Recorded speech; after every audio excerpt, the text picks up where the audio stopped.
관습법을 보시게 되면은, 이것도 그 편하게 이해를 하려면, 관습과 그 법으로 자를 수가 있죠. 그리고 여러분이 아까 그 잠깐 내가 지적했지만 106조에 보면 똑같은 글자로 관습이 존재합니다. 그러니까 이것을 의미 있는 그 단어로 분철하면 관습의 법이 합쳐진 겁니다, 이거. 관습의. 용어의 그 맥락이 말이에요. 106조에는 그냥 관습이란 말이 나오죠. 근데 106조에서, 조금 유념해서 보실 게 뭐냐면, 106조의 관습이라는 용어는, 앞에 말이에요. 사실인, 이렇게 한정어가 붙어 있습니다. 관습은 사실인 관습, 이렇게 써놨다고 이상하게. 그냥 관습이라고 안 써놓고. 그걸 좀 염두에 둬야 되죠. 그거를 읽으면서 예를 들어서, 이건 입법자가 심심하니까 했을 거다. 이렇게 생각하는 건 아주 정말로 천박한 사고방식입니다. 그렇지 않습니까? 그런데 1조에는 관습에다가 법자 하나 더 붙여가지고 관습법이라고 써놨다. 이 둘 사이엔 무슨 관계가 있나? 이게 핵심 논점입니다. 관습법의 그 의의를 살피면서도 여러분이 잘 보면 말이에요. 이 의의를 밝히면서도 첫 줄에 관습이라는 용어가 나옵니다. 괄호 안에 있긴 하지만 첫 줄에 나온다고. 그렇죠? 17페이지의 그 관습법에 의해 괄호 1번에 관습이 무엇을 갖춤으로써 이렇게 되어 있죠. 법적 확신을 갖춤으로써 이렇게 되어 있지 않습니까? 가만히 읽어보면 관습법이라는 게 관습 플러스 법적 확신이 이렇게 된 거죠. 간단하게 얘기해서 그 문장을 가만히 읽어보면 그게 관습법이에요. 그냥 관습에다가 법적 확신을 더한 거. 그리고 관습법은 분명히 법원이다 이거예요. 그러니까 관습과 관습법은 무슨 관계냐면 관습법은 법이죠. 그러니까 분명히 법이라고. 법인 관습법은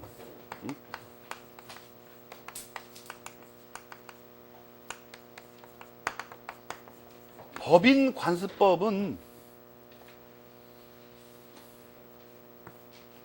사실인 관습 에다가 법적 확신을 더한 거다. 지금 이렇게 되죠, 구조가. 그러니까 아무것도 아닌 말이잖아요, 이거예요.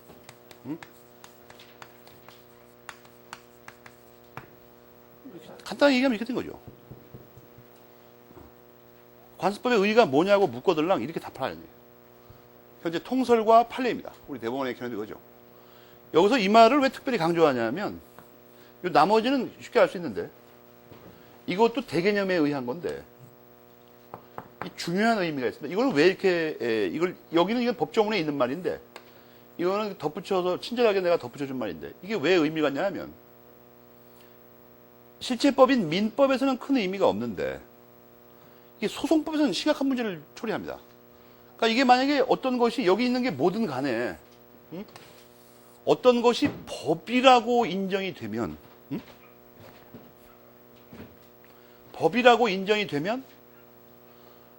당사자가 이것을 주장 입증할 필요가 없다는 거예요. 당연히 법원이나 법관이 법을 알고 있어야 되죠. 재판하려면. 그러니까 이게 어떤 것이 법이라고 하게 되면 이건 법관 또는 법원이 알고 있어야 되니까 원고, 피고, 그러니까 합쳐서 당사자가 이걸 주장하거나 입증하거나 할 필요가 없다는 거예요.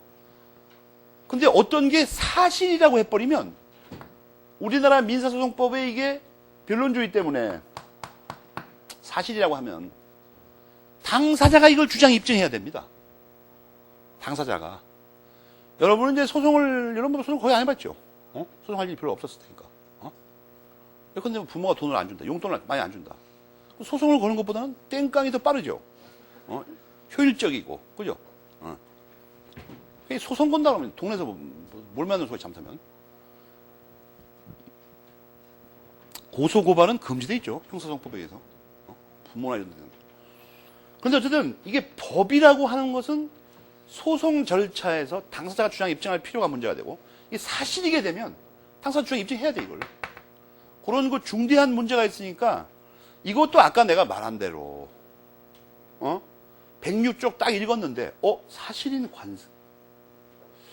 가만히 있어. 그럼 이것도 이게 뭔가를 좀 따져봐야 되겠다. 그럼 이 사실의 반대말이 이거니까 스스로 찾아낼 수 있습니다, 원래. 그럼 이게 어떤 의미를 가질까? 이것만 교과서에서 찾아보면 되죠. 판례나. 그래서 여기서는 이제 중요한 게 뭐냐면 그 첫째 문단에 의의 첫째 문단 맨 끝에 있는 게 핵심적인 말입니다. 관습과 관습법은 구별된다.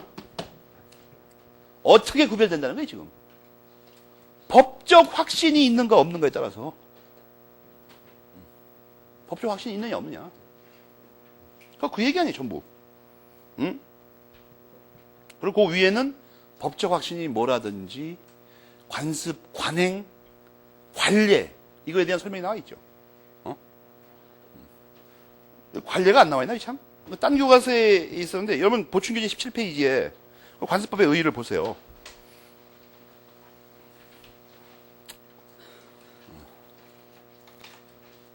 관행, 관례, 관습이 다 같은 말입니다.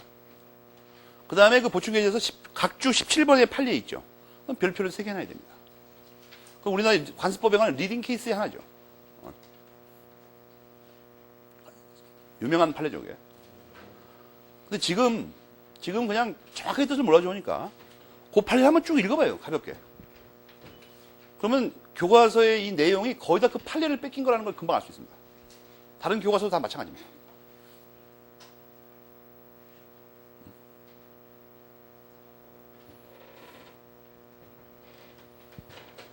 조금 전에 내가 했던 말 있죠. 법인 관습법하고 사실인 관습에 관한 내용도 어디가 있죠. 그 판례 안에 아예.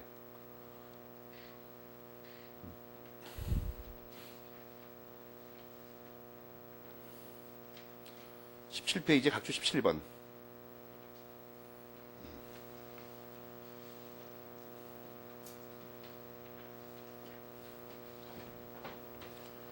그 판례는 시험에 자주 나오죠. 해마다 나오는 것 같은데 그 쪼가리 띄워가지고 요번엔 이건 했다가 다음번엔 저거 내고 말이런 식으로 돌아가면서 워낙 중요한 판례니까 그렇습니다. 그래서 관습법의 그 의의를 우리가 관습과 대비해서 봤고 그 다음에 17페이지 맨 밑에는 지문에 가끔 나오는 문장이 나와 있습니다. 관습법은 사회에 있어서의 가장 직접적이고 근원적인 법의 발현 형식이다. 이걸 읽을 때도 넋을 잃고 읽을 게 아니고 이번에는 지난번과 달리 용어를 빼시고 이걸 써갖고 학생들이 혼동을 일으키던데 여기 발현 형식 있죠. 발현 형식. 이거 원래 법원의 뜻을 쓰는 말이다. 법원. 여러분 그러니까 교과서 12페이지 아까 법원에 의의 봤을 때 거기서는 존재 형식하고 현상 형태만 나왔었죠. 근데 원래 발현 형식이라는 말도 씁니다. 같은 말로. 그래 그걸 아는 사람은 이 17페이지 맨 밑에 읽으면서 근원적인 법원이다. 그걸 금방 알 수 있습니다. 근원적인 법원이다.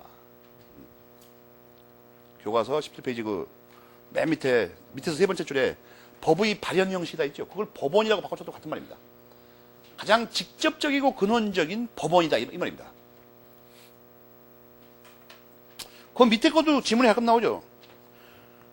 불문법주의 사회에서는 물론이거니와 성문법주의를 취하는 곳에서도 아무리 성문법을 완전하게 갖추더라도 관습법이 생겨나서 말하지 못한다. 요거는 말이에요. 요 내용이 중요한 게 아니라 왜 그렇다는 거예요. 왜 그런가. 거기 뭐라고 나왔어요? 사회생활의 유동성 때문에. 이게 사회생활의 유동성을 컬러풀하게 칠해보라. 이거. 사회생활의 유동성. 매우 중요한 겁니다. 그거. 사회생활의 유동성.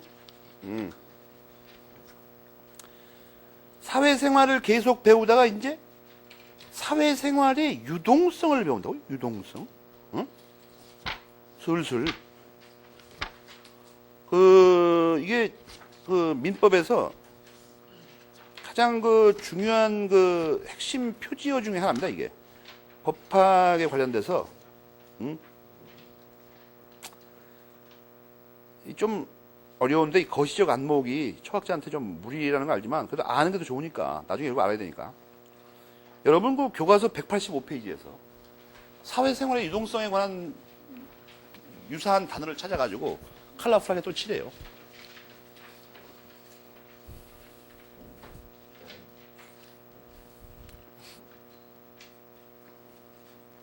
민법 총칙의 주요한 테마는 전부 사회생활의 유동성 때문에 발생하는 내용들입니다. 전부. 이 법률 관계가 민법의 꽃이죠. 총칙의 꽃입니다. 여기가. 이 부분이. 이것도 사회생활의 유동성 때문에 발생하는 거예요. 응? 알겠습니까?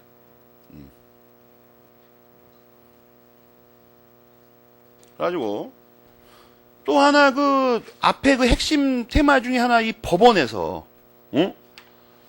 끝없이 관습법이 생긴다는 거예요. 그러니까 모든 발단은 이 사회생활의 유동성에 있습니다. 복잡한 그 법학 논리가 개발되고 이론이 발전되고 막 입법화되고 이러는 것이 근본 원인이 뭐냐 하면 우리가 사는 이 사회생활이죠. 우리가 사는 사회가 끝없이 변화한다는 거죠. 그걸 법적인 측면에서 반영하는 겁니다. 계속. 우리 그걸 탐구하는 거예요. 그런 걸 좀 가끔 심심해서 생각해 보면은 그 법학의 어떤 그 의미들을 쉽게 알 수 있습니다. 우리가 사는 데니까 여기가.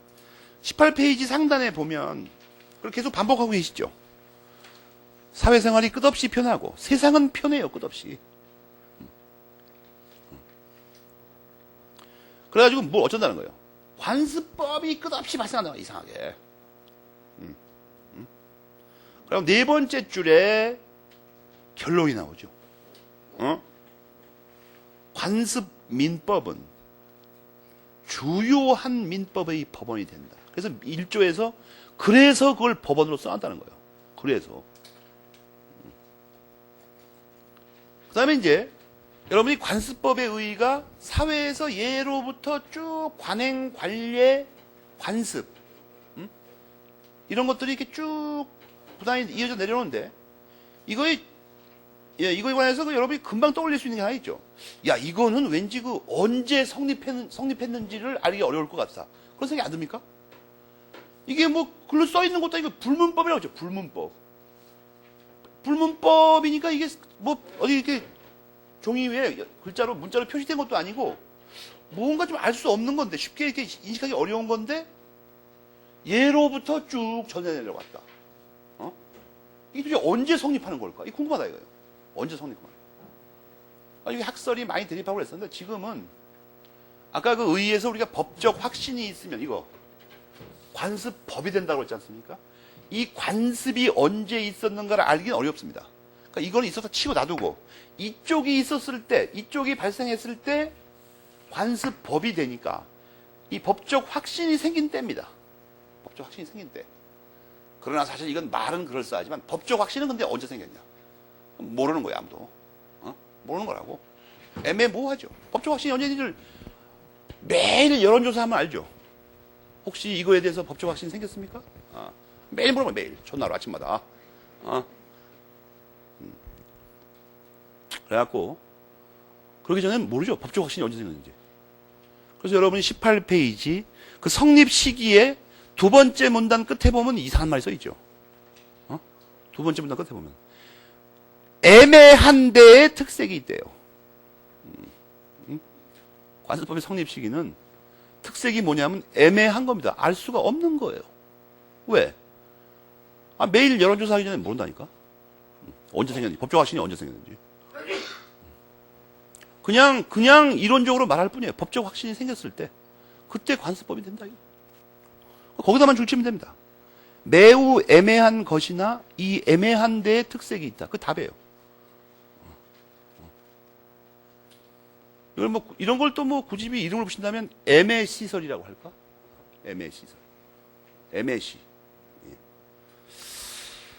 그 다음에 말이에요. 그 작은 글씨는 아까 내가 이거 설명할 때 설명한 거죠. 교과서에 이거 작은 글씨 가만히 읽어보면 이게 법이냐 사실이냐에 따라서 재판에서 이게 주장 입증하고 관계가 있다. 이거 작은 글씨 그 얘기 아니에요 지금. 그 다음에 관습법의 효력이 나오는데 여기가 이제 포인트입니다. 관습법에서 가장 논점이 되고 학설이 대립하는 데가 여기라고. 그건 별표를 하나 해도 되죠. 관습법과 법률, 관습법이란 용어 딱 나오고 시험 문제 나왔다면 이게 떠올라야 돼, 머릿속에서. 효력이 문제가 되지, 이거. 효력에서도 정확하게 뭐에 관한 내용이냐 하면, 없으면이 무슨 뜻이냐는 거예요. 없으면이 도대체 무슨 뜻일까, 이게.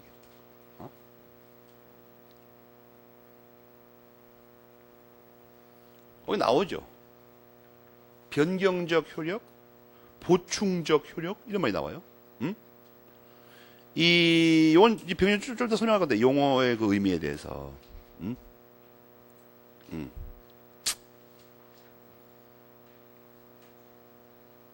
여러분이 변경적 효력이라는 말을 어디서 우선 낯서니까 19페이지에 그 첫째 문단 끝부분이 있죠.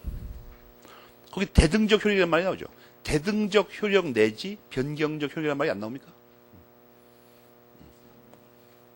그 뜻을 쓴 겁니다. 지금. 원래 엄밀하게는 구별됩니다. 대등적 효력이라는 말하고 변경적 효력이라는 말은 원래 딴 말이에요. 원래 대등적 효력설에다가 그 신법 우선의 원칙을 합치면 이게 변경적 효력설이 되는데, 일단 여기서는 185조와 달리 큰 의미가 없으니까 같은 걸 봐도 되는데, 어쨌거나 이게 없으면의 의미가 뭐냐, 없으면의 의미가 뭐냐. 그래가지고 그 역사적인 얘기는 뭐 아직 우리나라 그 사법시험 수준에 비춰갖고 자세히 볼 필요는 없고 말이에요. 이런 것만 보면 됩니다. 이런 거.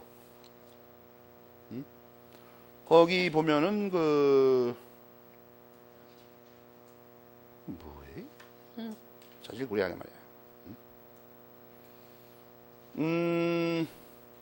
19페이지 맨 윗줄이 있죠. 자연법론. 그걸 좀 빨간 걸로 내모치세요. 자연법론에서는 관습법은 천대를 받았다는 거예요? 대접을 받았다는 거예요? 거기 한두 줄 읽어봐요. 자연법론은 이 관습법하고 아주 상극입니다. 상극. 굉장히 못살게 굴어요. 압박하고 멸시하고 천대하며 아주 못살게 군다고, 관습법. 거기 이렇게 써있죠. 거기 점잖게 압박을 받았다고 써있습니다. 못살게 굴었다는 얘기예요. 그러니까 자연법론에서는 관습법을 왕따시켰다. 뭐 그런 얘기입니다. 간단히 해서. 아무 얘기도 아니고. 그런데 반대로 관습법을 대접하고 성문법을 못살게 구는 패러디도 있어요. 거기 몇 줄, 한 5째 줄인가? 역사법학이라는 게 보이죠? 역사. 그건 네모치라고.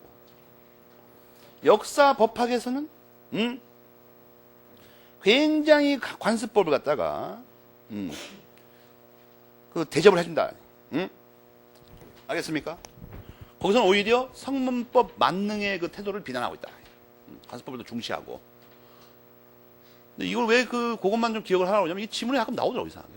뭐, 자연법론에서는 뭐, 관습법을 중시하였다. 이러고 틀리고 그러고 나와, 이상하게. 근데 그건 뭐, 그렇게 심도 있게 공부하려면, 이건 뭐, 지금은 이걸 내가 일부러 지적해야 되지만, 예전에는 이런 거를 당연히 있게 돼 있죠. 뭐, 법사항사나 법제사 같은 걸 배울 때 이게 항상 들어가는데, 로마법이나. 그러니까 지문에다 슬그머니 집어넣는 것 같은데, 어쨌거나 그런 게 있고, 또 한 가지 기억할 것 말이에요. 몇째 줄이야 될까? 그게 뭐 10번째 줄 보면은 오른쪽에 최근의 법 사상은 거기서부터 그 밑에 줄을 인정하려고 한다. 거기까지를 메모리 펜치래요. 그게 10번째, 11번째 줄 오른쪽부터인가 보네. 최근의 법 사상은 거기서부터 인정하려고 한다까지 말이에요. 그걸 좀 기억을 해둬야 됩니다. 기억을 해둬야 된다고. 왜냐하면 이걸 왜 기억해야 되냐면, 자연법론 이것은 지문에 가끔 나와서 기억하라는 거. 요거는 요 밑에 그 학설 대립의 논거 중에 하나입니다, 이게. 논거 중에 하나라고. 이건 이 대등적 효력을 부정하는 곽윤직 선생님도 인정하는 바입니다. 그걸 알아야 20페이지의 두 번째 문장을 이해할 수 있죠. 교과서 20페이지의 두 번째 줄 위에서. 곽윤직 선생님도 스스로 시인하고 계시죠. 최근의 법사, 최근의 시세에 뒤떨어졌다고 인정을 하고 있잖아. 중요한 논거 중에 하나, 싸움하는 것 중에. 알겠습니까? 나머지는 몰라도 돼요.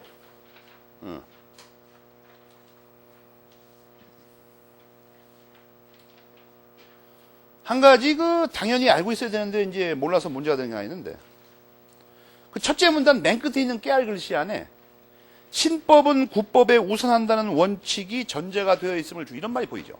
신법은 구법에 우선한다는 원칙, 그것만 좀 표를 해놓으라고. 메모리 표는 칠해놓든가. 눈에 확 띄게. 첫째 문단 맨 끝에 깨알 글씨가 있는 거. 그거는 법의 일반 원리 중에 하나입니다.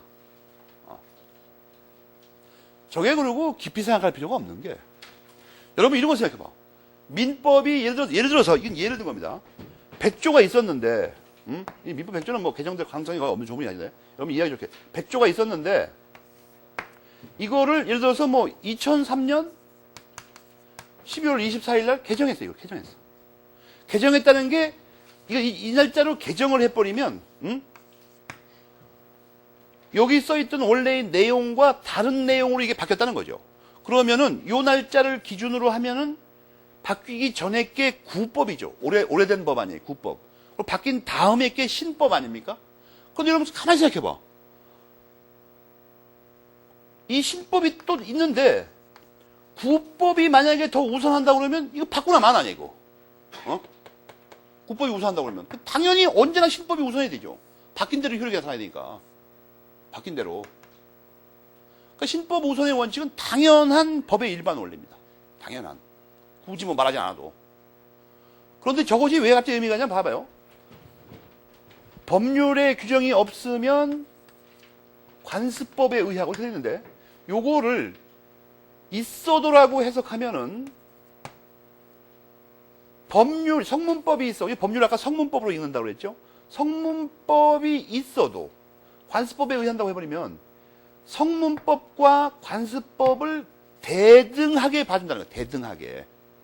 그런데 여기다가 신법 우선의 원칙을 적용하면 말이에요.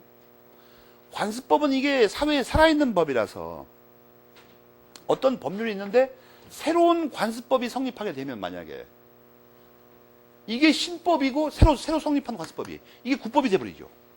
그럼 이거를 폐지시키거나 바꿀 수 있다는 얘기가 돼버리죠. 그것을 변경적 효력이라고 합니다. 그걸 변경시켜버리니까. 또 이거 똑같은 말로 뭘 쓰냐면 개폐적. 이건 뭐냐면 개정 폐지 이 말입니다. 개정 폐지. 개폐적 효력을 한다. 그러니까 관습법이 새 법이게 되면 성문법을 개정하거나 폐지하는 효력도 갖는다. 그래서 개폐적 효력이라는 말도 씁니다. 거기 첫째 문단 끝에 메모리 펜치란 깨알 글씨 위에 그런 말이 나오죠. 개폐를 인정하는 동시에 폐지를 부정하지 않는 것. 이 말도 괴상하죠?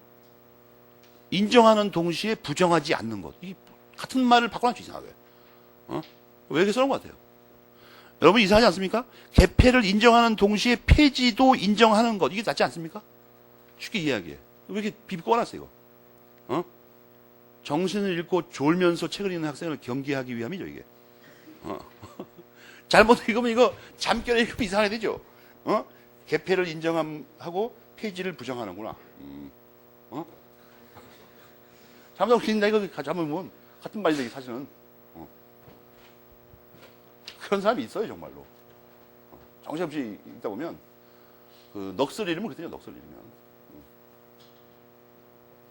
왜 책 볼 때, 공부할 때 죽을 힘을 다하라고 그러냐면, 요즘 그 나약한 소리가 들었어요.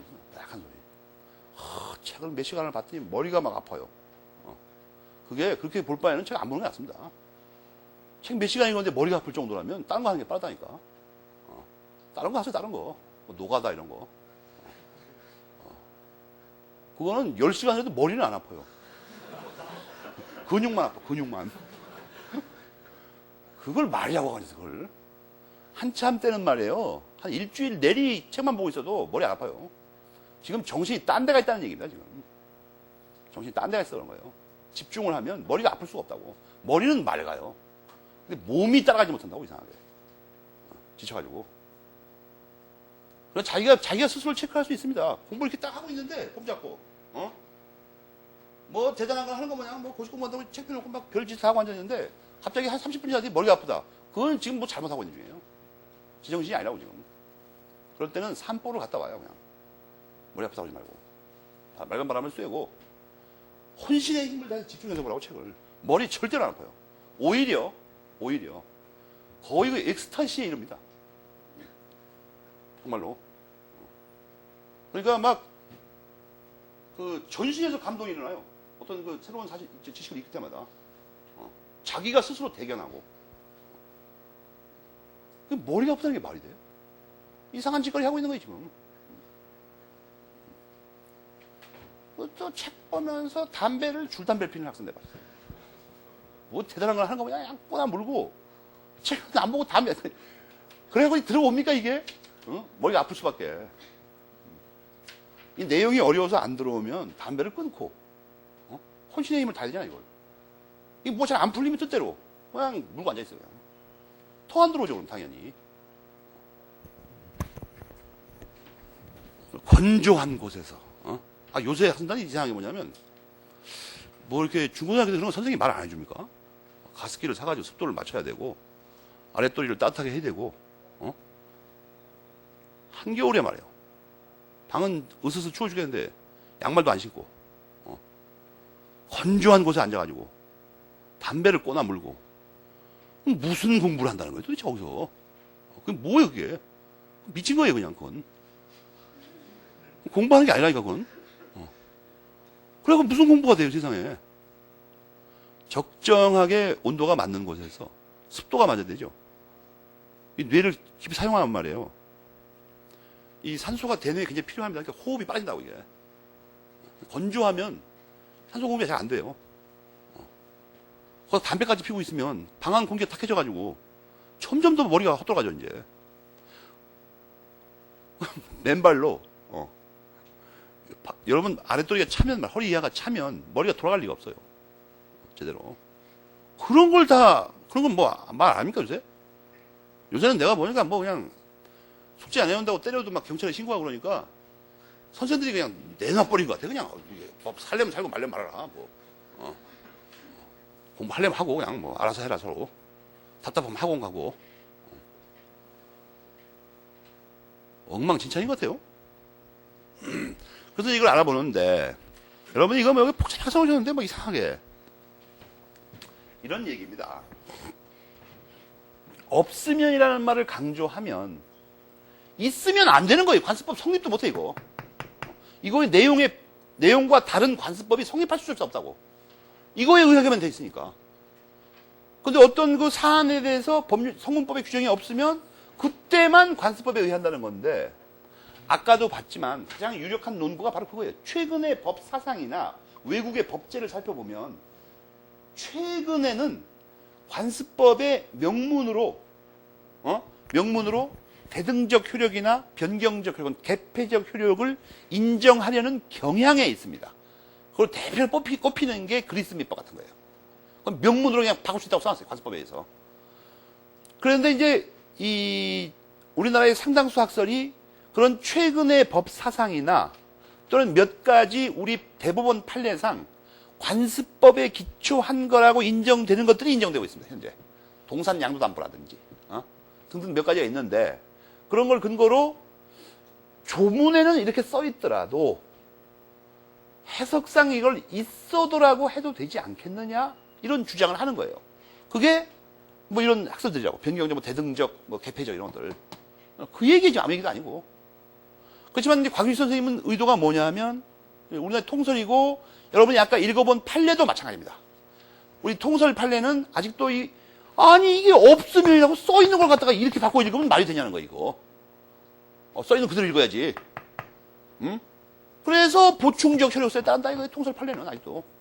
왜냐면 조문에 써 있으니까 없으면이라고. 근데 이제 일부가 아니라 이제 숫자가 좀 많습니다. 응? 학자들은 뭐라고 그러냐면, 조문에 이렇게 써 있더라도 이게 옛날 법이고 벌써 만든 지 오래됐고 후닥닥인데다가 외국의 최신 법사상도 안 그렇고 몇 가지 뭐 판례 이런 거 쪼가리서 주사가 최근 걸로 좀 바꿔서 해석하자. 남보기 부끄러우니까. 딴 나라 보기 부끄럽지 않습니까, 이거? 그렇게 하자는 거예요, 지금. 여러분이 거기 번호를 좀 매깁시다, 번호. 여러분 객관식 같은 것도 봐야 되니까. 19페이지 밑에서 6번째 줄 보면 명인 방법, 동산 양도 담보, 이 두 가지가 있죠. 요런 거를 또 변경적 효력서의 근거로 드는 겁니다. 요거 하고 또 하나 뭐라고 그랬어요? 아까 위에 있는 거 최근의 법 사상. 두 가지가 유력한 논거입니다. 이 대등적, 변경적 효력서의 논거가. 그건 표시만 하고 쓸 건 없어요. 왜냐면 보충이 다 있을 거 아니야, 그게. 보나 마나.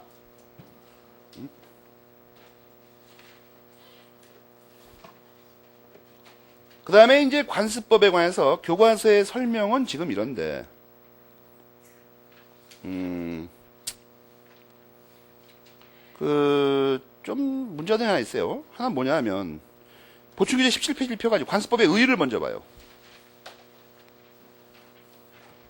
동그라미 1번에, 관습법이란 사회의 전부 또는 일정한 직역, 업종, 지역에서, 이 또는부터 그 지역에서까지를 뭐 매몰편 치든지 해가지고 요걸 좀 조심하라는 거예요.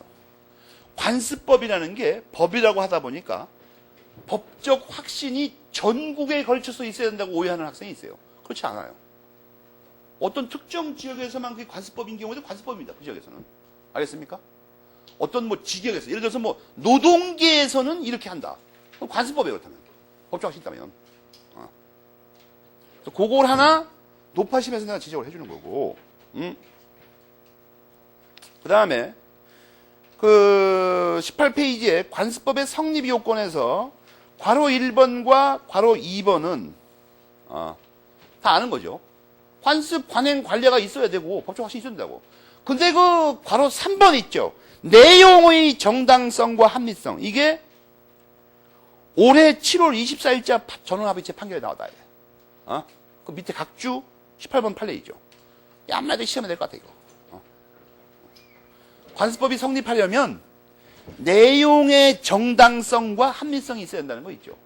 그 위에 그 두 줄로 내가 요약해 놨는데, 그 밑에 판례를 인용해 놨어요, 내가. 이건 전원합의체 판결로 반대 의견도 있다고.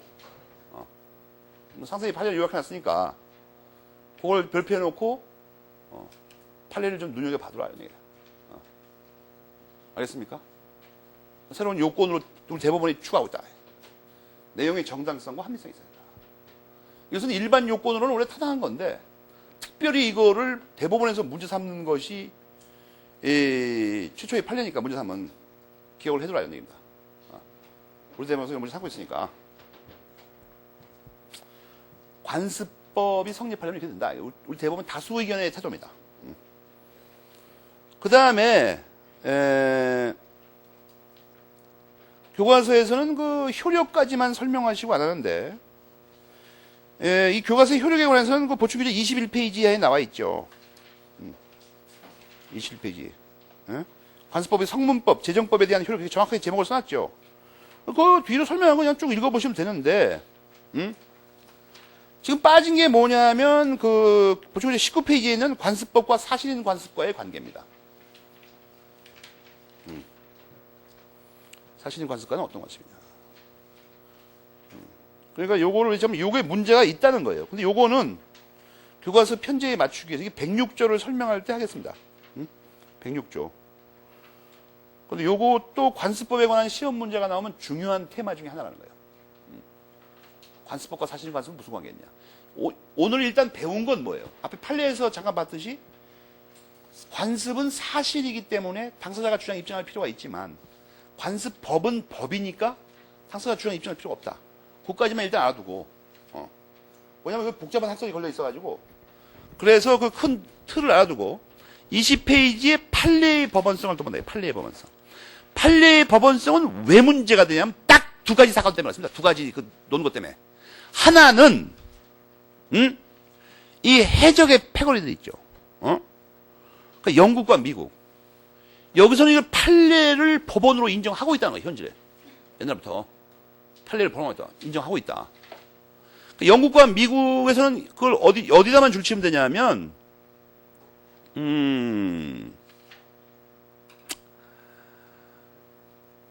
21페이지 세 번째 줄이 차라리 낫겠네. 21페이지 세 번째 줄. 거기 보면 영미법계, 대륙법계 이렇게 나눠놨죠. 대륙법계라는 건 독일, 프랑스를 주축을 하는 나라만 합니다. 대륙에 붙어 있으니까. 근데 이 표현 자체가 요새 비난받고 있죠. 유럽이 대륙입니까? 유럽은 코딱지만 안 됩니다, 거기가. 유럽이 무엇이 대륙이에요, 거기가. 주방만 해가지고. 유럽이 대륙이면은 중국 같은 데는 그건 뭐예요, 거기는? 은하계예요, 거긴? 유럽이 지금 실제 여러분 동그란 지구본에서 한번 봐봐요. 유럽이 얼마나 많은가? 얼마나 많다니까? 자기네들 이렇게 어떤 과대평가하는 그 습성이죠. 아프리카에 비해서도 너무 작죠. 그거 어떻게 해서 대륙이 되는 거야 도대체? 유럽이 대륙이면 러시아나 중국은 뭐예요 그럼? 아시아는 뭐야 그럼? 우주에 그냥? 근데 하여튼 말은 이렇게 씁니다. 대륙법계. 콩알만 그 나라에서 영미법계. 영미법계와 대륙법계의 특징이 뭐냐면 대륙법계의 법들이 농촌 공동체를 중심으로 발달했습니다. 상업 도시사회나. 근데 이 영미법계의 법은 여러분 영미법계가 왜 불문법을 취하고 판례를 중심할 수 없냐면 그냥 쉽게 생각을 해봐요. 바다 위에 종이가 어디 있고 연필이 어디 있고 배가 흔들려서 어떻게 글씨 써요? 안 써요 그러니까. 그리고 거기서는 어떤 그때의 판단을 중시할 뿐이지 뭐를 뭐 기록을 남겨놓고 뭐 그런 게 없어요. 언제 배 가라앉아 죽을지 모르니까 태풍에 휩싸려고. 해적놈들의 법계예요 여기가. 간단하게 해서. 그래서 영미법계에서는 판례법을 법원으로 하는데 그때 그 사건 해결에 관한 걸 대륙법계의 국가에서는 판례 법원성이 부정되어 있다. 우리나라도 대륙법계에 속하니까 똑같다. 그게 21페이지 셋, 넷, 다섯, 여섯 번째 줄까지 나와 있죠. 거기만 읽으면 돼요. 거기만. 또 하나 문제가 되는 게 뭐냐면 그 밑으로 지금 읽은데 그 밑으로 법원조직법 8조라고 써 있죠. 거기. 요거하고 두 가지 때문에 싸움이 일어나는 겁니다. 이 세상에는 판례를 법원으로 인정하는 나라가 있다는 거예요. 일단. 전혀 없는 게 아니고. 그리고 또 우리나라 법원조직법 8조에 괴상한 내용이 하나 써 있다는 거예요. 괴상한 내용. 법원조직법을 찾아봐요. 법정에서.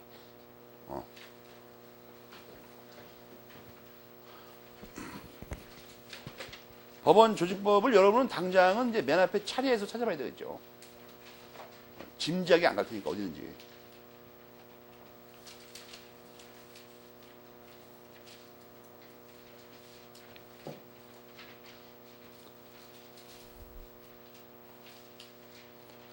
법원조직법 8조를 보면 상급법원의 재판에 있어서의 판단은 당해 사건에 관해서 하급심을 기속한다. 여기서 가장 문제가 되는 문구가 뭐냐면 기속한답니다. 기속한다. 우선 첫째 알아야 되는 게 기속한다가 구속한다고 같은 말입니다. 그래야 이게 말이 돼요. 구속한다. 그러면 구속한다로 읽게 되면은 구속력이 있다는 말입니다. 상급법원의 판단이. 구속력이 있다. 그래가지고 이때의 구속력이 무슨 구속력이냐는 거예요. 지금 문제가 이거예요, 바로. 이거를 만약에 법률상의 구속력으로 읽으면 판례는 법원이 되는 거예요. 판례는 법원이 된다고. 근데 그렇지 않고 이걸 사실상의 구속력이라고 한다면 판례가 법원이 안 됩니다. 그 내용이 21페이지 세 번째 문단에 나오잖아요. 그 내용이 바로. 이걸 정확히 해야 되죠. 이 세상에는 판례를 법원으로 하는 나라도 있어요. 그러니까 문제가 됩니다. 문제가 왜 되냐 하면 그것 때문에. 그런데 우리 법원조직법 8조에 기속한다. 이게 써 있다고. 근데 이게 알고 봤더니 구속한다고 같은 말이에요. 그럼 이게 구속력이 있다는 말인데. 만약에 이 구속력이 법률상의 구속력이게 되면 이건 법원이라는 얘기예요. 그렇지 않고 이걸 사실상의 구속력이라고 해석해버리면 법원은 아니라는 거예요. 그래서 기속한다의 문제라고. 기속한다가 뭘까 이게? 세 번째 문단에 뭐라고 돼 있어요? 세 번째 문단에. 이건 사실상의 구속력이기 때문에 법원은 안 된다. 법원은 안 된다. 알겠습니까? 그런데 박윤희 선생님의 견해를 잘 읽어야 됩니다. 안 되는데 그 판결이 비슷한 사안에 대해서 동일한 법리를 적용하는 게 자꾸 누적이 되면, 예를 들어서 뭐 어떤 비슷한 사건이 일어나면 어떤 법조문을 적용하는데 그게 계속 지금 한 30번째 계속되고 있어요. 그러면 어떤 그 신뢰가 형성되죠. 아, 이런 사건 나면 우리나라 대법원에서는 이렇게 하더라. 그렇게 돼버리죠. 신뢰가 형성된다고. 그 점차 정형화되다가 극단적으로 이용준 선생님 같은 분은 이게 관습법이 돼버린다는 거야, 아예. 법적 확신이 생겨버려가지고. 곽윤희 선생님은 법적 확신이 생긴다는 것과 마찬가지 뜻으로 아까 우리 잠깐 봤지만 관습에다가 법적 확신이 생겨버리면 법이 돼버린다고 했죠. 법이. 곽인 선생님도 같은 내용입니다. 21페이지 맨 밑에 줄, 두 줄을 읽어봐요. 응? 세 줄 읽어봐. 주어가 있어야 되니까. 판결이 반복되면 추상적인 법칙이 발생하게 되고 다른 비슷한 사건에 대해서도 그 법칙을 적용한 개연성을 가진 것. 여기에 판결에는 일반적인 법규범이 생긴다. 일반적인 법규범. 법이 됐다는 얘기죠. 법이 됐다는 얘기. 법규범.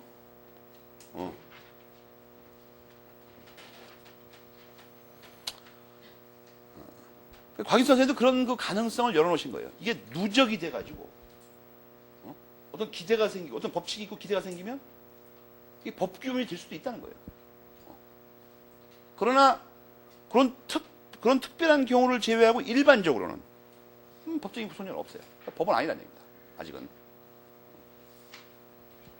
근데 이 부분을 다른 학자들이 인용할 때 곽인 선생은 어떤 곳에서는 밑에서는 법규범이 된다고 그랬다가 그 위에서는 법원이 아니라고 그랬다가 이렇게 모호하게 표현한다. 이따구로 비난하고 있어요.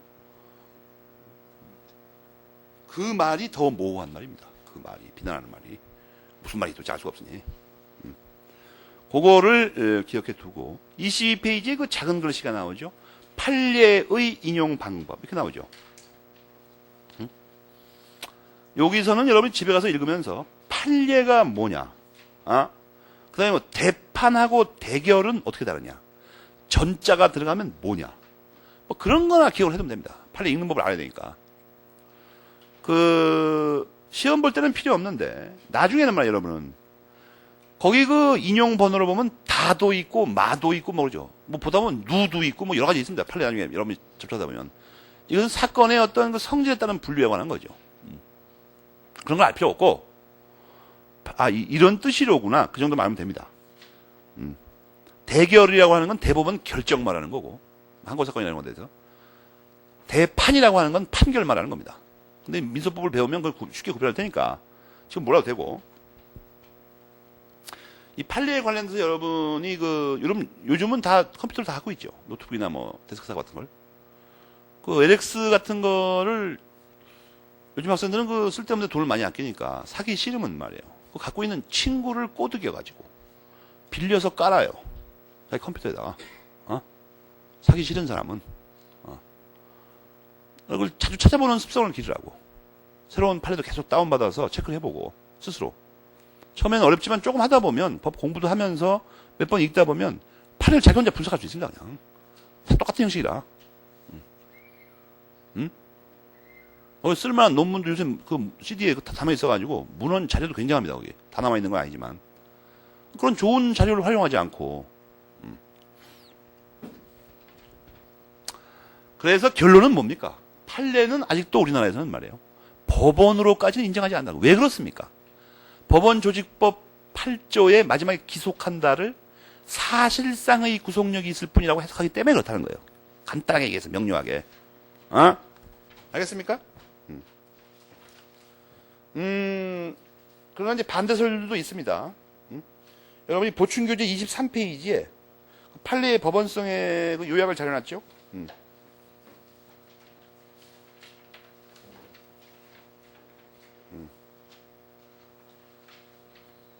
거기 그리고 조심할 게, 그럼 이제 각주 33번 있죠. 헌법재판소의 결정. 그거 지금 빠른 속도로 한번 읽어봐요.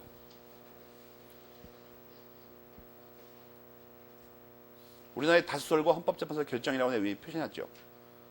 판례 법원성을 부정하는 게.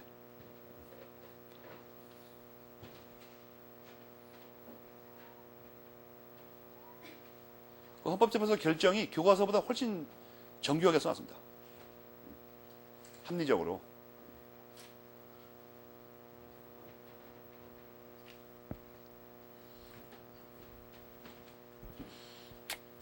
여러분 이해하는 데 도움이 될 것 같고. 마지막으로 이제 조리의 법원성을 공부한다.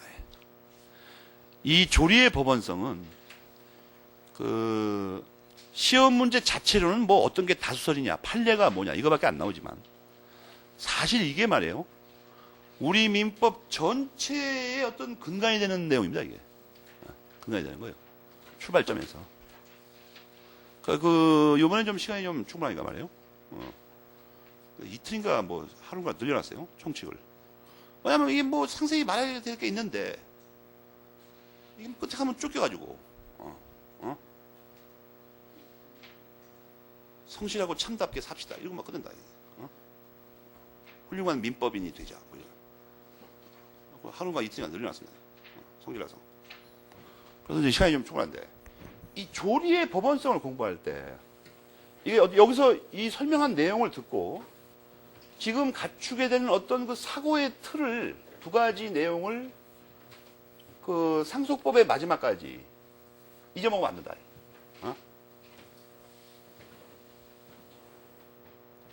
조리가 법원이냐? 뭐 이런 문제예요. 조리의 법원성이냐? 조리가 과연 법원이냐? 이거는 법원의 개념하고 맨 처음에 관계가 있다고 아까 말씀드렸죠. 현재 우리나라에서 조리가 법원이 아니라고 하는 학설조차도 조리를 가지고 재판의 준칙 또는 기준으로 삼을 수 있다는 것까지 반대하는 학설은 없어요.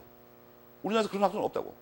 그러니까 여기서 분명히 알아야 되는 건 조리를 가지고 재판의 기준 또는 재판의 준칙으로는 삼을 수 있습니다. 근데 그거에서 한 걸음 더 나아가서 조리를 마치 법처럼 사안에다가 적용할 수도 있는 거냐? 이게 문제잖아요, 지금. 그러니까 적용도 되는 거냐? 그러니까 적용할 법이 없을 때, 마지막 난관에 봉착했을 때 조리에 따라서 재판을 할 수 있는 건지, 아니면 조리가 어떤 구체적인 실정, 재정 형식으로 있어서 이거를 여기다 적용을 할 수 있는 건지, 이거에 대한 싸움이란 거예요. 근데 이 싸움이 얼핏 보기에는 말뜻을 푸는 것 같지만 그렇지 않습니다. 이것의 원형인 그 숨은 뜻은, 이런 걸 참고서 말해요. 뒤에서는 별거지만, 원래 이 조리의 조리가 뭐냐? 조리. 이 조리가 뭐냐? 이 조리가 도대체 무슨 뭘까? 이것도 지금 싸움이 있습니다. 조리를 기존의 우리나라의 전통적인 통설은 사물의 본성, 이게 어려운 말을 씁니다. 사물의 본성. 그 다음에 경물치지의 도. 그런 말 써요, 진짜. 선생들은. 굉장히 어렵게 해석을 합니다, 이상하게. 이성적인 판단의 근원이 되는 것. 이게 황당무계한 소리입니다. 근데 이러한 그 정의 규정들의 최종적인 음모는 뭐냐 하면, 조리는 이름만 있지 내용이 아무것도 없다. 그 말을 하고 싶은 거예요, 지금. 여러분이 그 교과서를 보시게 되면, 교과서 22페이지 밑에서 세 번째 줄, 두 번째 줄 읽어봐요. 거기서 빨간 줄 칠게 뭐냐면, 극히 추상적인 말이어서 일정한 내용을 가진 것이 아니라, 그겁니다. 하고 싶은 말은 사실 이거예요. 내용이 없는 거다, 이건. 무슨 내용이 없는 거, 이게. 극히 추상적으로 이름만 있는 거지. 조리가 그 안에 뭐가 있습니까? 물어보면 아무것도 없어. 그만하려고 그러는 거죠.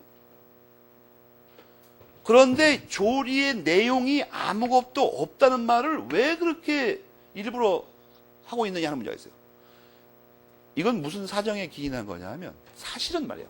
이거 말고 사실은 우리가 이제 나중에 배우게 될 여러분 법전 펴가지고 2조를 봐봐요. 신의 성실의 원칙이라는 게 있죠. 응? 신의 성실의 원칙.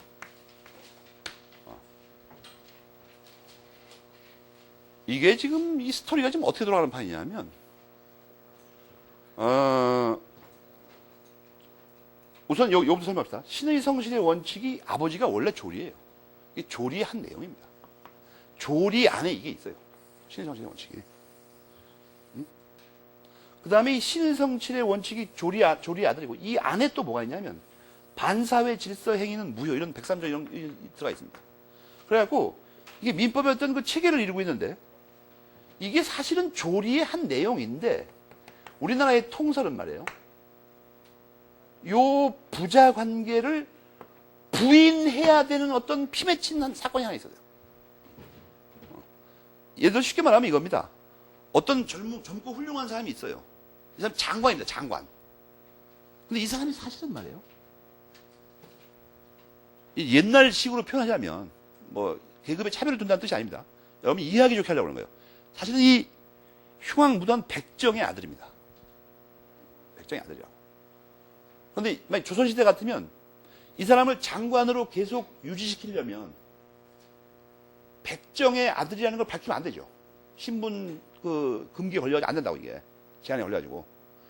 그러면 이 사람을 제일 좋은 방법은 백정의 아들임을 밝히고 장관에서 물러나는 거죠. 사실은. 그렇지 않습니까? 근데 이 아들을 장관의 지위를 지속시켜 주려면 가능한 방법 중에 하나가 뭐냐면 얘가 이 백정의 아들이 아니라고 하는 방법이 있죠. 그럼 문제가 해결돼 버리잖아요. 그리고 뭐 다른 양반의 아들이다 이렇게 나요. 그러니까 실제 내용은 안 그렇지만 그렇게 우기는 방법이 하나 있어요. 뭐 족보를 위조하든지 어떻게 해가지고. 우리나라 통설이 왜 갑자기 이 조리에는 아무 내용도 없는, 여기 내용이 있다 그러면 그 내용이 보나마나 이거거든. 신의 정치의 원칙. 그러니까 우선 하고 싶은 말이 뭐냐면 내용이 없다는 거예요, 여기. 즉, 조리는 신의 측의 아빠가 아니라는 거예요. 여기 아무도 없으니까. 그래 놓고 이 관계를 단절시켜버립니다. 그래 놓고 왜 이런 짓을 하냐 하면, 우리나라 통설에서는 말이에요. 전통적인 곽유지 선생님을 기준으로 합시다 그냥. 곽유지 선생님은 이 신의 측의 원칙이 잘 봐요. 조리의 한 내용이면 조리의 한 내용. 지금 1조를 보면 이걸 만약에 조리를 법원이라고 하면 조리가 몇 번째 법원이냐면 세 번째 법원이죠. 3등짜리 법원이라고 이게. 왜냐하면 재정법, 관습법 이 두 개가 다 없을 때 마지막으로 조리를 한다고 했죠. 조리가 별 볼 일 있는 법원이 아니에요. 법원 중에서도 꼴찌 법원이라 꼴찌 법원. 꼴찌 법원의 다도 아니고 그거의 한 내용이 신의 측입니다. 그거의 한 내용이. 그러니까 법원에서도 제일 약한 효력을 가진 법원의 한 내용이 이거라고 해야 돼요. 그렇게 돼버리면 적용할 법원의 세 번째 법원의 한 내용에 불과한 걸 민법 전체에 적용되는 중요한 원리라고는 말 못하게 되죠. 1조에 민법이 있는데 거기 법원 조문의 세 번째에 들어가 있는 거에 한 내용 이걸 갖다가 이걸 포장해가지고 이 민법 전체를 지배하는 대원리 이렇게 말 못하죠. 그 무슨 소리냐 이상 말이 껄끄럽고 이상하게 듣기는 좀 이상하지 않습니까? 어떻게 그 별 볼 일 없는 게 갑자기 난데없이 민법 전체를 지배하는 대원리가 되냐 갑자기. 그러니까 이걸 단절했어야만 됐습니다. 이걸 단절해버리고 아니다. 신의 측은 그런 거 아니다 이거예요. 그런 거와 관계없어요. 이건 이 자체로 대단한 거예요 이거. 그래갖고 이걸 격상화시킵니다. 민법 전편을 지배하는, 나아가서 민소법까지 지배하는 대원리다, 이게. 대원리. 그렇게 하려니까 이 관계를 단절할 수밖에 없었습니다.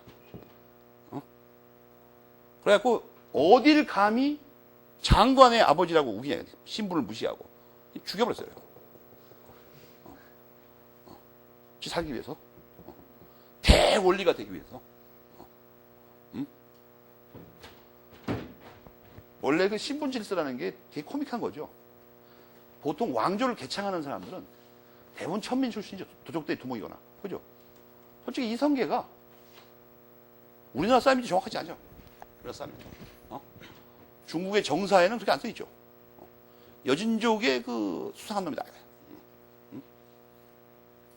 그러니까 만약에 이성계가 조선을 세우지 못했다면 물론 문제도 안 됐겠죠. 뭐 별 문제될 게 없으니까. 이 나라를 세우고 나니까 앞에 걸 싹 뜯어 고쳐야 됩니다. 그러니까 노래를 다 만들죠, 노래를. 조상들 막 한 5대조까지 거슬러가지고 위대한 조상들 하고 있다. 어디나 마찬가지입니다, 어디나. 뭐 고려 왕실도 그랬고. 왕건은 뭐 사실 별 볼일 없는 놈이죠. 미친놈이죠. 수적대 두목이고. 그죠? 일단 집권을 하게 되면 올려냅니다. 왕차 그냥. 대단한 사람으로. 막 신이 보호하고 막 별거 다 있죠. 여자도 막 한 30명 거느리고 30명이나 여자를 거느렸는데 전부 다 뭐 질투도 안 하고 뭐 국가를 위해서 헌신했다 이거예요. 그건 새빨간 거짓말이죠. 그 질투 때문에 전쟁을 벌이고 죽은 사람이 절반이죠. 여자끼리. 자기 가문들이 있으니까. 군사들이 있으니까. 그래갖고 막 신화하는 거예요, 그냥. 뭐 더 올라가면 어떻게 됩니까? 아래서 나왔다, 이거 아래서. 아래서 나오고 뭐 개구리 이거 뭐 어떻게 된다고 뭐 우물 속에서 튀어나오고 막 그런다니까요. 그렇게 안 하면 안 됩니다. 나하고 똑같이 태어났다. 나하고 똑같이 사네. 똑같이 밥 먹고. 그럼 곤란하죠. 요새도 그러죠, 요새도. 그래서 일단 대통령이 되면 어떻게 됩니까? 다른 점을 찾아야 됩니다. 없으면 만들어야 돼요. 만들어야 돼. 정 없으면 뭐 성격이 그렇다 이런 것도 만들어야 됩니다. 우리하고 달라야 되니까. 다르죠, 좀. 실제로도 지금. 그죠? 이상해요, 좀. 근데 하여튼, 무슨 말인지 알겠습니까? 요거 지금 뭘 말하려고 그러냐면, 이게 아주 그 은폐가 돼 있는데, 떨어져 있어가지고, 이거 한 번만 들으면 알 수 있는 이게 무슨 대단한 것도 아니죠. 그냥 38페이지만 봅시다, 교과서. 38페이지. 거기 그 신의 칙이 최고 원리의 실천 원리로 들어가 있습니다. 그죠? 최고 원리인 공공복리 원칙의 실천 원리 들어가 있다고.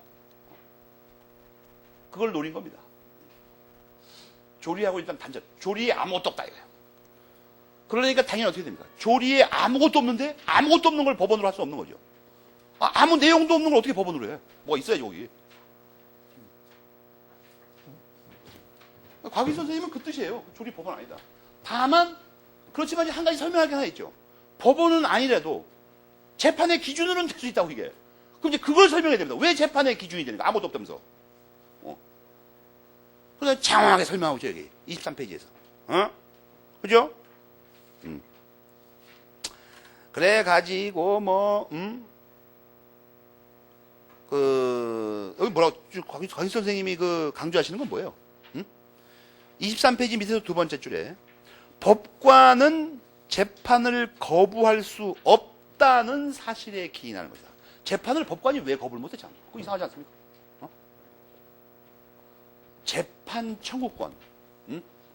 이건 국민의 기본권에 속하는 거죠. 국민의 기본권에 속하는 거죠. 그럼 거절 못하죠. 재판을 청구를 못하게 한다는 게 말이 돼요? 재판을 청구했더니 심판을 안 해버려? 못한다고 그렇게.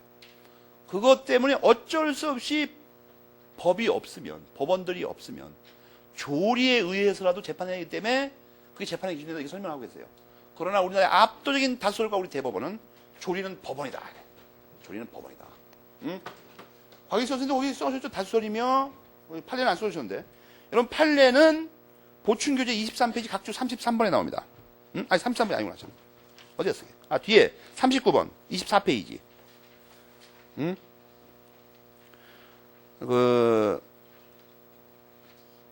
24페이지에 보면 그 위에 본문의 동그라미 2, 3번에 부정설과 긍정설에 논고도 요약해놨죠. 다. 보충교재 24페이지. 24페이지에 그 논고도 간략하게 요약해놨죠. 밑에 39번 판례를 보면 우리 대법원 판례도 실어놨습니다. 옛날 거하고 최근 거.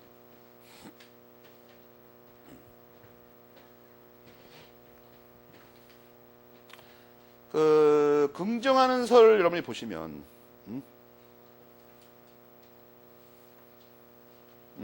몇 가지 서로 다른 논거를 제공하긴 하는데 거기 보면 거기 법원의 개념이 인식 연원이라고 해갖고 인정하는 것도 있고 뭐 그런 내용입니다. 그다음에 일조 자체가 아까 설명했지만 민법 1조 자체가 법원이라는 표지하에 조리를 아예 규정을 하고 있다 명문으로 의한다 이렇게 해갖고 그래서 그것들을 기억해가지고 현재 다수설 판례는 조리가 법원이라고 합니다. 우리나라에서 곽희 선생님 이하 거기 보시면은 이 부정하는 학설도 만만치 않아요. 밑에 각주를 보시면 조리가 그런 게 무슨 법원이냐 해가지고 지금 만만치 않습니다. 아주 심각하게 싸우고 있죠, 지금. 조리가 법원이 아니냐. 근데 요것이 나중에 뭐하고 관계 있냐면, 기본적인 그 틀에서, 반드시 일치하는 건 아니지만, 기본적인 틀에서, 이 민법의 기본 원리하고 연결되어 있습니다, 이게. 민법의 기본 원리. 최근에 그 사적 자치를 주장하는 학설에서는 신의식 같은 거라든지 뭐 이런 것을 굉장히 폄하하죠. 낮게 취급한다. 그러나 아직도 우리나라 주류적인 학설은 공공복리의 원칙의 실천 원리, 소위 수정된 근대 민법의 기본을 택해가지고 이것의 지위를 격상시키고 있습니다. 지위를. 물론 사적 자치를 주장하는 설에서도 이걸 단절하는 경우가 많아요. 단절해버린다. 이걸 긍정하는 설에서는 보통 조리를 뭐라고 그러냐면 이렇게 아무 내용도 없다고 안 그러고 법의 일반 원리 이런 식으로 설명합니다. 법의 일반 원리. 조리가 내용이 있다 이거예요. 신의 측은 당연히 그거의 일종이고. 알겠습니까? 여기까지가 법원에 관한 겁니다. 법원. 예전에는 말이에요. 이 법원이 되냐 안 되냐에 관해서 스위스나 오스트리아의 그 학설 경향을 따라가지고 학설도 법원이 될 수 있냐? 이런 걸 뭐 교과서에 쓴 적이 있어요. 지금 다 없어졌습니다. 학설은 법원이 될 수가 없는 거죠. 학설은. 여러분 상식적으로 생각해도. 옛날에 이론상 흥미 때문에 논의한 적이 있는데 별로 문제가 되지 않습니다. 지금은. 여기까지가 1조에 대한 설명입니다. 1조. 민법 제1조에 대한 설명. 1조까지 설명하는데 23페이지. 곱하기 1000. 그럼 이게 언제 끝나냐 하는 문제죠. 언제 끝나냐 이거. 그렇지 않습니까? 이론상으로는. 그런데 그렇지 않다는 걸 이제 배웁니다. 그러니까 왜 1조 같은 거 설명하는데 23페이지까지 가야 되나? 그리고 만약에 그게 사실이라면, 그 비례적으로 한다면 23 곱하기 1118. 그래가지고 강의 2년째 계속 중. 뭐, 그렇게 되는 거 아닌가, 이거. 그거에 대한 염려를 없애주는 단원이 24페이지 제3장. 민법전의 연혁과 그 구성입니다. 알겠습니까?